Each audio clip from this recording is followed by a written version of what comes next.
Hey everyone, this video will be about CLS. I will be teaching the I subset of CLS and how the algorithms work and briefly how to recognize them. I will have some links in the description for you to check out alternative algs. Mostly they're algorithm databases and just lists of algorithms. I will also include a small blurb about what CLS is. I feel that's more effective in writing than wasting time talking about it here, where this video is really about showing you algorithms. So I'll have some reading for you in the description. And how I divided this up is I split this subset of 8 algorithms into 4 smaller subsets. And I differentiate these cases by the number of corners that are wrong. You can either have 1 wrong corner, 2 wrong corners, 3 wrong corners, and 4 wrong corners. And when I say wrong corners, I'm referring to wrong corners in the top layer. Once you start watching the algorithm tutorials, you'll understand what I mean.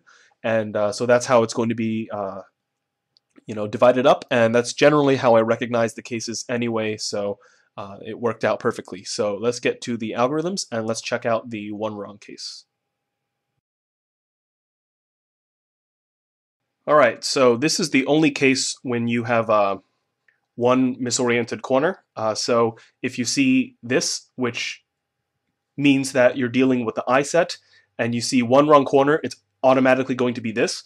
The algorithm is really easy because it has repetitive R2Us. So done one-handed, R2U, R2U, R2U, and the L prime U, I just do this, and then the R2UL, I handle like that. So I turn the L into a small r, and that's how the algorithm is done.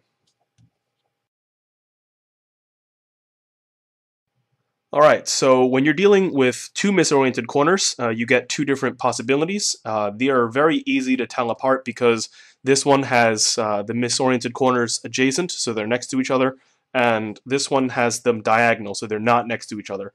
So, you can't get that wrong because once you look at the top layer, you see missing yellows here, and you know this is diagonal and this is adjacent.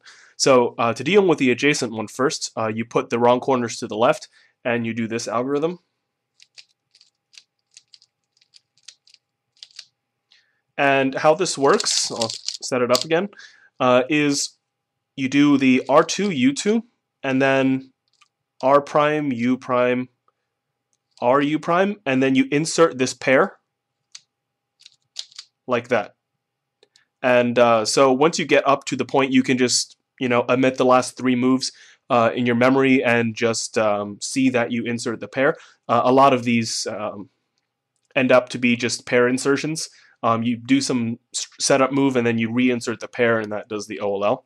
And so the other observation with this algorithm is all the U moves, especially if you're doing one-handed, will be done with your left index finger. So there are no U's unless you do two-handed and you do R2, U2 with a right hand flick.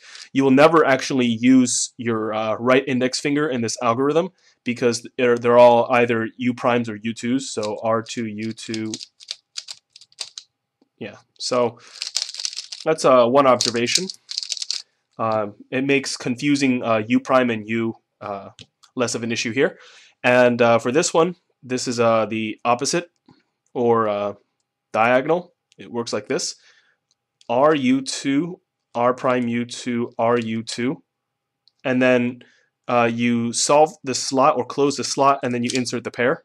So again, RU2, R prime U2, RU2, and then close the slot and you insert the pair. And it's really, really easy. So just think, RU2, go back the other way, U2, go back again the other way, U2, and then insert the pair. And then you have the case down. Alright, so this is the set in the set that has 3 different possibilities, and this set I identify as 3 wrong corners.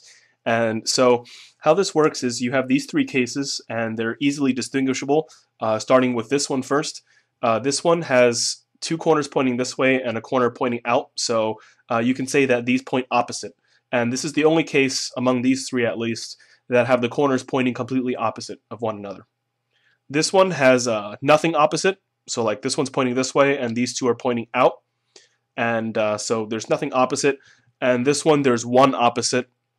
So this one, and this one is off to the side. No matter where you hold it, it's going to be one set is opposite and the other one's to the side.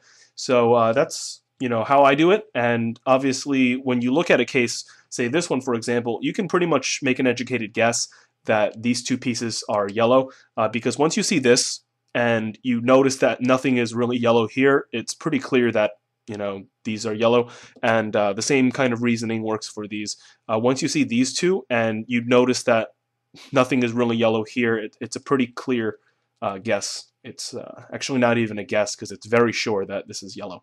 So let's take a look at this one. This is very easy because this is what typically CFOP users do to solve this this pair.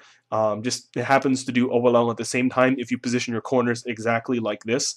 And this is an algorithm usually first approached because it's just what they do, and they just realize that it does OLL at the same time. So it begins with a sexy move, like that. And then what you're going to do is you're going to solve this pair by breaking it up. So you'd bring this around, and then you would insert like this. It's very easy. And for this one, what you would do is a 4-move sequence, R, U prime, R prime, U prime. And at this point, you would connect this pair with this pair by hiding this corner. So this is your average pair connection, like this. You nudge it over here, and then you insert this pair, and you've done OLL at the same time, which is really convenient. And for this one, you actually have to do a cube rotation. So you would do a Y prime, and you would do the following 4 moves, R prime, U2, R. And at this point, you would just normally insert this pair in the back. So like that. And you've done your OLL at the same time. So these three are sometimes hard to differentiate, but at the same time, they're really easy to learn because most of them are just 4 moves and then reinserting the pair. And if you're familiar with that, it's very easy because you can use your intuition to kind of guide your way through the algorithm.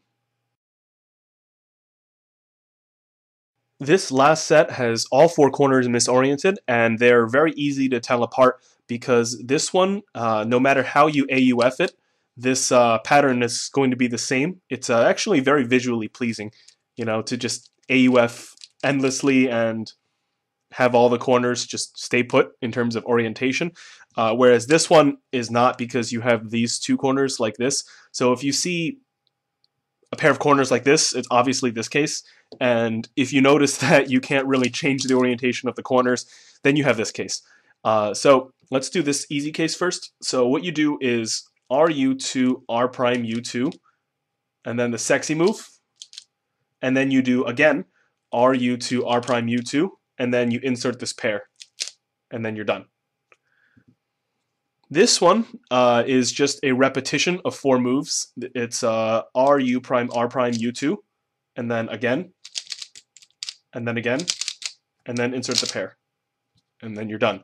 So also, they're kind of move count heavy, but they're very easy to learn, and they're sure to save you moves in the long run. If you accidentally get a twisted corner and that pattern, and you do the CLS, it's going to save you moves and help you out in the long run. Alright, so this concludes the CLS tutorial of the I set. I hope you guys like these algs. They are very short and they're very simple, and I had a really good time learning them because they were so learnable. So I hope you guys found those tips useful. If you have any questions or comments or just anything you'd like to talk about, just feel free to comment or message me, and we'll see what we can come up with. Otherwise, thank you for watching, and I'll come out with more tutorials in the near future.